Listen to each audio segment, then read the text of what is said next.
Hi everyone, it's Reading Tuesday. Welcome and thank you for joining me today. The title is She's Tired. Okay, I'll read and then we'll get into the discussion. When a strong woman finally gives up, it's not because she's weak or because she no longer loves her man. To put it in the simplest terms, she's just tired. She's tired of the games. She's tired of the sleepless nights. She's tired of feeling like she's all alone and the only one trying. She's tired.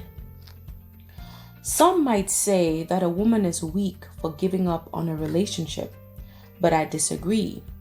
When you have done all you can and you have reached that point where you feel physically, emotionally, and spiritually drained, your only option is to leave. Not because you want to, but because you have to. For your own sanity and peace of mind. But she's tired. Where you are in a relationship or have been in one, and you have just gotten to that point where you know that there's nothing to save. You know that you are on a boat, on a ship that is going nowhere. We know when we have come to that point where there's nothing more to give. But for some reason, we hang on to it. We hope, we pray. But I think today's reading is a reminder to me and a reminder to you to know when to draw the line, to know your breaking point. And your breaking point cannot be the day of your demise.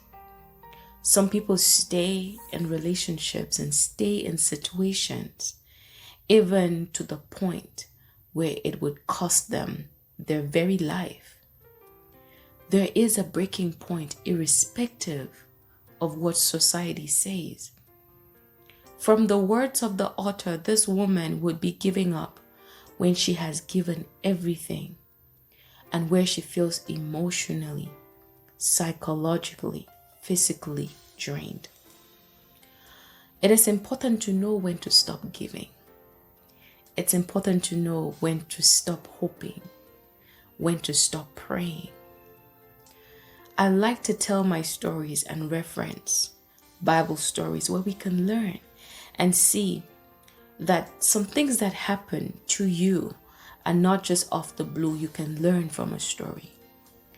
You see, David's child with Bathsheba was sick. And I think somehow in him he knew that the child would not survive, but he needed to do all. And so he prayed and he fasted. The Bible tells it this way, that his face was to the ground. He had not eaten. But then he noticed somehow that his servants were, talking among themselves. And it dawned on him that the child had passed. And so he got up, took a shower, changed his clothes, and got some food to eat. The servants were afraid because they said, if our master had mourned and fasted and prayed and did not take a shower or eat when the child was sick, what's he gonna do now that the child is dead? And he told them, it's over.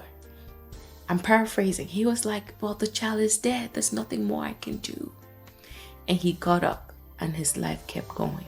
He moved on. We have to know when a thing is dead. Society may make you hang on because of the fear of what people will say. It's a painful place to be in, to know that you have given your all to something and it did not survive time. But it's more painful to stay at a table where love is not being served. You know to leave the table when love is no longer being served. When the person that you're in a relationship with no longer loves, respects, or trusts you, when they bring you down, when they're playing games with your heart, when they're gaslighting you, you have become a shadow of yourself. If you decide to leave, know that not everyone would understand. Because the shoe that you wear it by yourself.